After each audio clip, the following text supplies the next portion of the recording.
Hello, I'm Lady Maga USA. My real name is Ryan, and I am a biological man, so I identify as a man. And when I'm in drag, just for fun, I have people call me she and her. So why am I called Lady Maga USA? I call myself Lady Maga USA because Maga stands for Make America Great Again.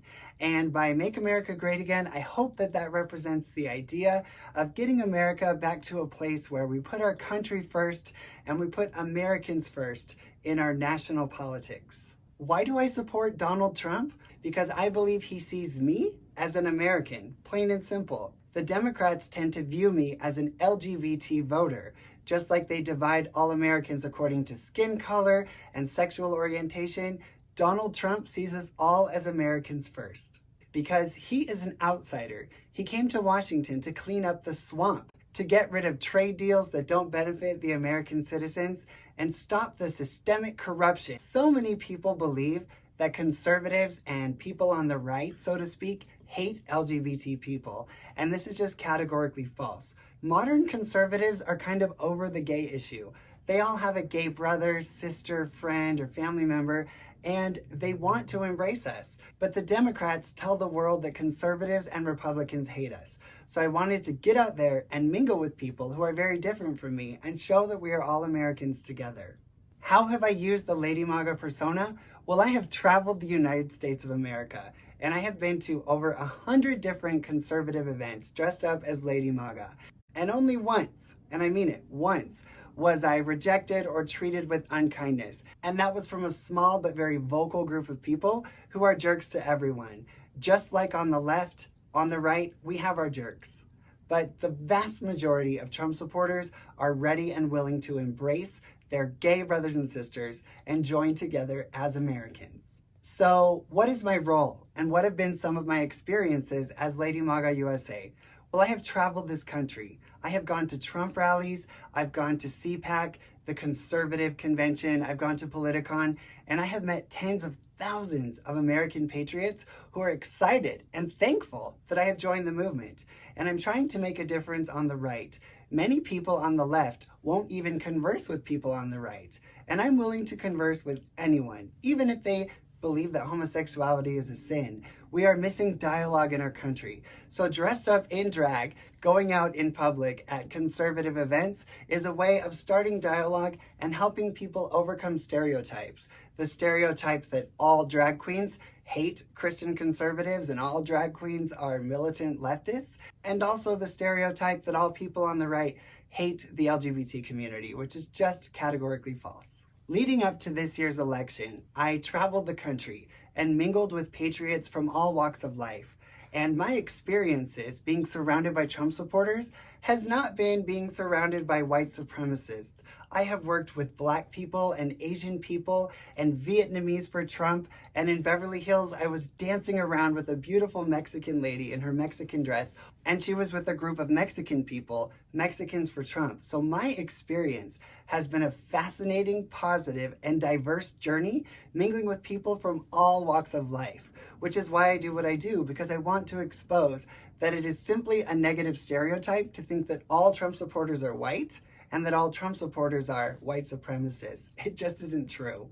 One of the most special experiences that I have had as Lady Maga USA is receiving hundreds of messages from gay conservatives and gay and LGBT, even transgender Republicans who have messaged me and said, thank you for speaking out, because they are too afraid to speak out. Because often in the LGBT community, we are persecuted if we express our support of the president and we express our support of conservative values. And every time I go out publicly to an event, I always have LGBT conservatives come up to me and say that they follow me and they thank me for speaking out because they are too afraid to speak out. And that is a darn shame, because in America, no one should be afraid to speak out. Another one of my favorite things about being Lady Maga USA is having conservatives come up to me and say, you know what? I have a gay son. I have a gay daughter. And I'm so grateful for you for coming out and showing the world that our community can embrace them and love them and that they are welcome here. And then they'll take a picture with me and they will send it to their LGBT family member or friend. And their friend realizes that people on the right are not the homophobic bigots that they are portrayed as in the media. Obviously, President Donald Trump has inspired me very much, but there are others who inspire me as well. I absolutely love RuPaul. I definitely disagree with RuPaul's politics in the last 5 or 10 years, but before that, RuPaul was an icon of positivity and glamour and joy. So I really do love RuPaul. I love Melania Trump. My outfit is inspired by Melania. She speaks 5 languages. She is a proud and amazing immigrant, and she inspires me every day. I love Margaret Thatcher, the former great leader of Britain. And one of my favorite things that she stood for was to go out and say what you are for. Don't only talk about what you are against. Other inspirations include Dr. Ben Carson, a man whose mother could not even read. He was born in an inner city impoverished neighborhood, and he became the world's most famous brain surgeon. So I love Dr. Ben Carson. I'm also inspired by our very First Lady, Martha Washington. One of my favorite quotes in the world is something that she said. To paraphrase, she said, "Happiness depends less on our circumstances and more on our disposition." So she inspired me to be positive and optimistic no matter what. The recent events at the Capitol for me were personally devastating. I do not like to see any sort of mayhem or violence. I was heartbroken over what happened with the Black Lives Matter and Antifa protests. It was shocking and it broke my heart. So when I saw that the same sort of thing happened at our nation's capital, I was disappointed and I was upset. But as we have learned, and as I assumed from the beginning, there were infiltrators at the Capitol trying to make Trump supporters like me look bad. There were Antifa and Black Lives Matter infiltrators at the Capitol causing chaos, inciting violence, and they created mayhem that never should have happened. I am ashamed and disappointed in anyone who went to the Capitol, but I will say clearly that it was not just Trump supporters. And the vast majority of Trump supporters, I would say over 99.9% of us, denounce what happened at the Capitol, and we would never do such a thing. I was in Washington, D.C. at the time. I was about 3 miles away from the Capitol, and I was dancing with people and hugging people and having a wonderful time. And had I been at the Capitol, I would have been one of the people to tell them to stop what they were doing, because violence and intimidation are not the American way. And unfortunately, in our country, that is starting to become the norm, and that is absolutely unacceptable, and I will never stand for it. And for people on both sides, whether it's on the left or the right, if you walk around spewing negative hatred for the other side, it gets us nowhere. So even on our side, when I see people carrying a flag that says F Biden or F Black Lives Matter, I say that doesn't get us anywhere. Instead of saying things like that, why don't you just go out and sing God Bless America together and show the positive side of what we stand for?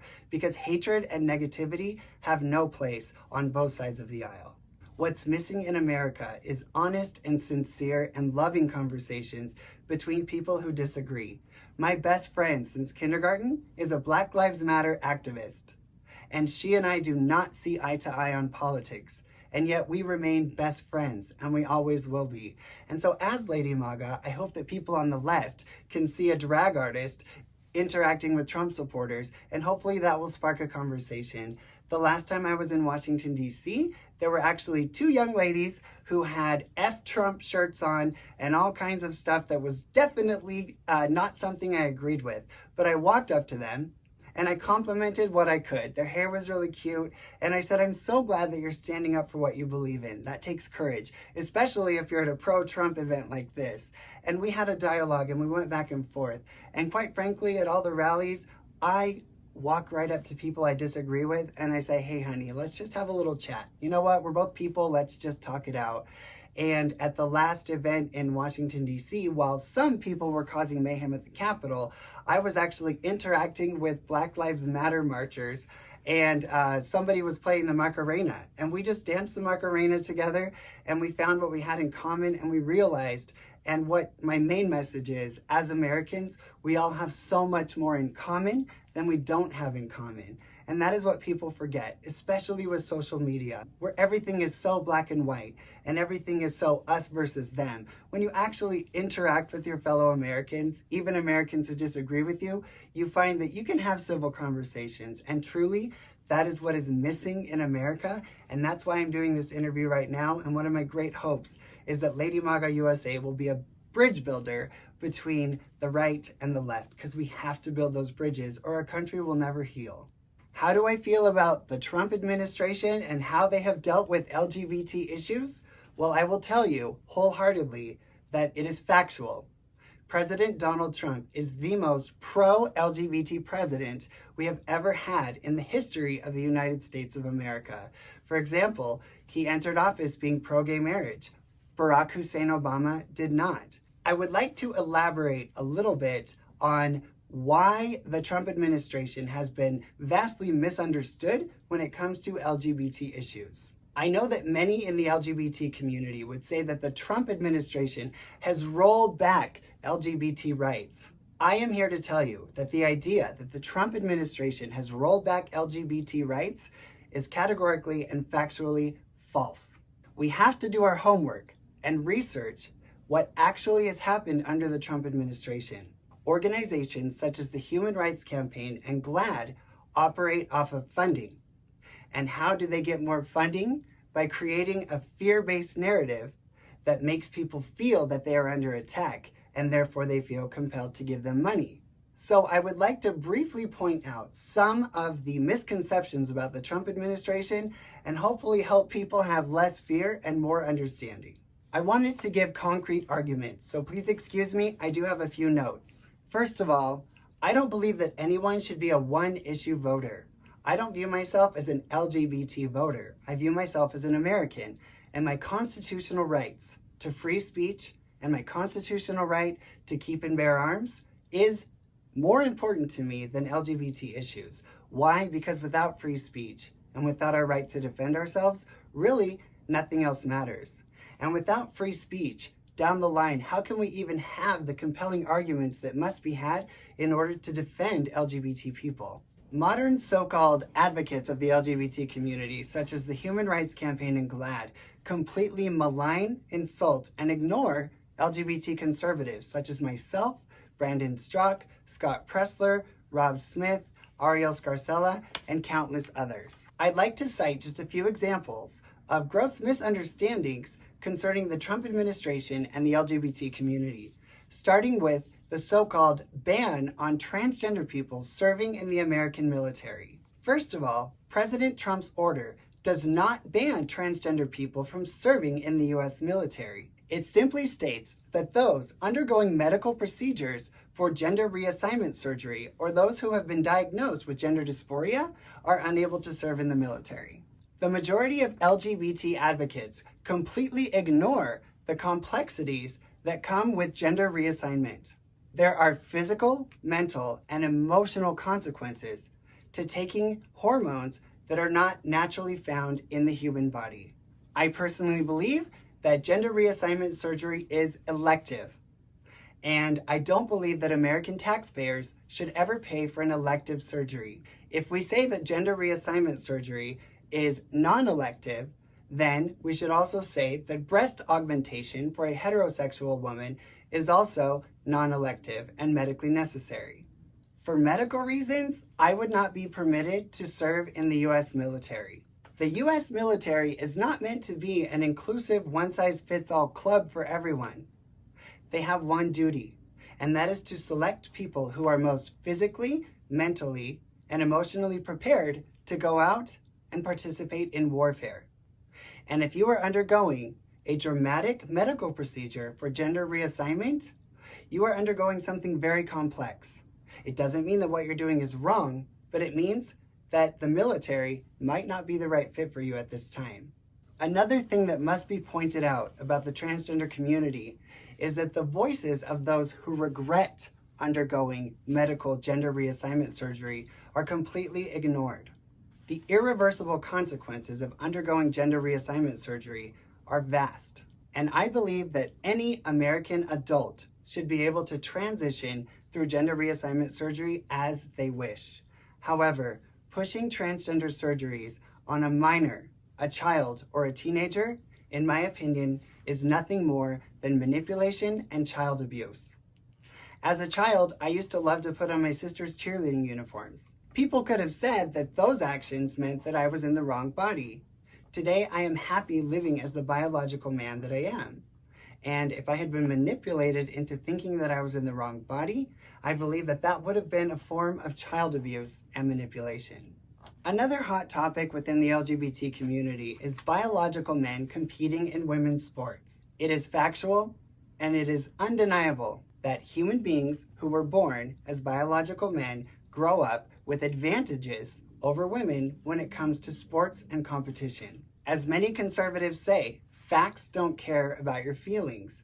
I believe that the feelings and the realities of biological women should be just as important as those of transgender athletes. One of my primary concerns with modern LGBT activism is that they are completely willing to overshadow the constitutional rights of others in order to protect their own feelings.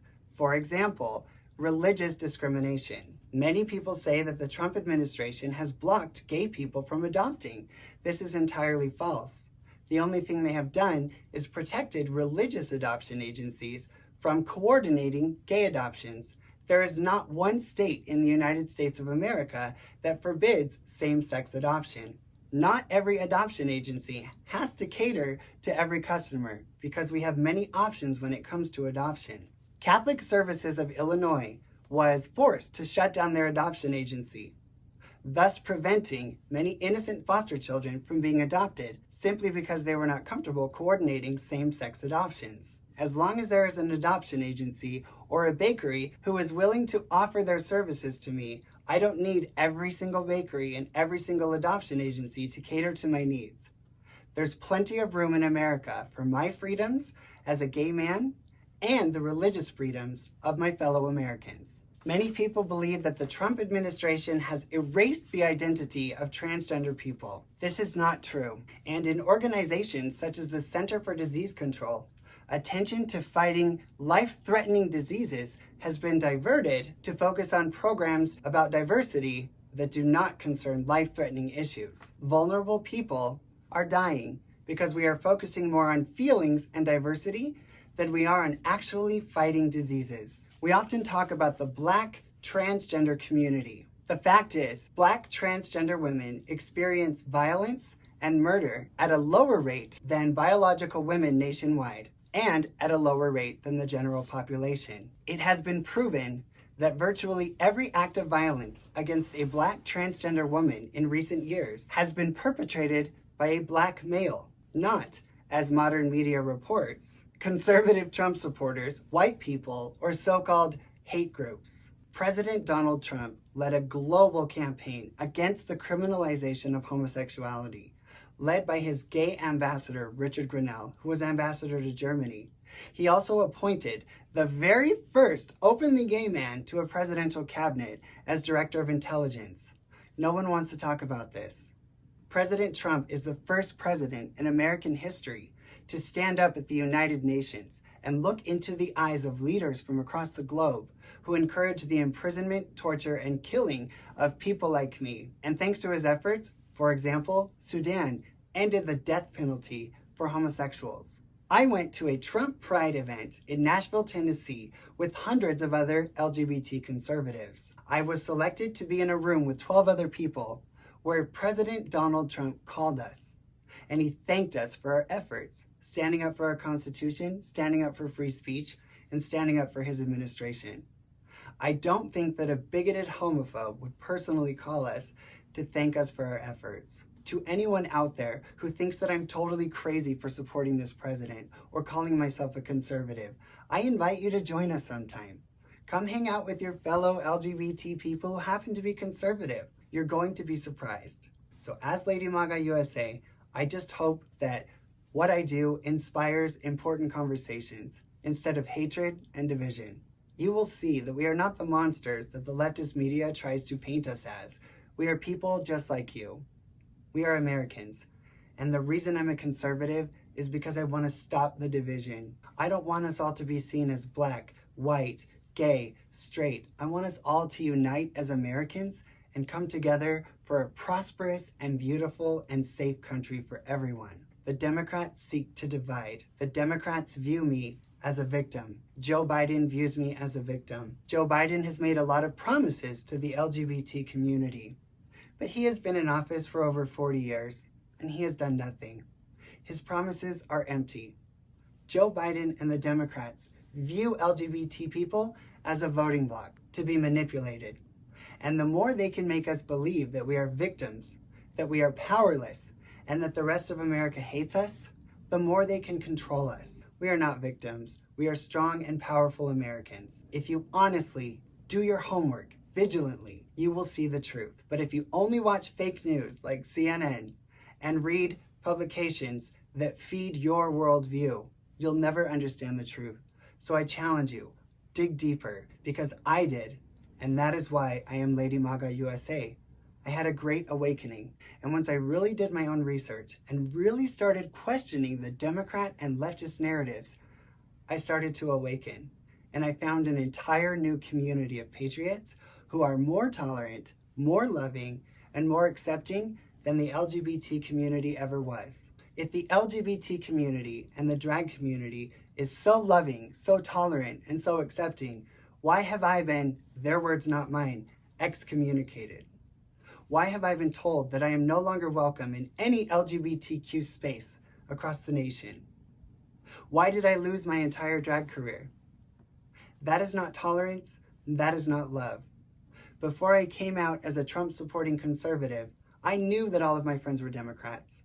I knew that they were very leftist in their political views, and yet I loved them, I embraced them, and I supported them. If you're honest, you realize that it does not go both ways. So please, open your heart and just give a little consideration to doing a little extra homework and having a dialogue with a friend who supports Trump or who is a conservative. Just call them and talk, heart to heart. And that is how we can heal our country and finally come to a place where we can unite as Americans and make America great again. God bless America.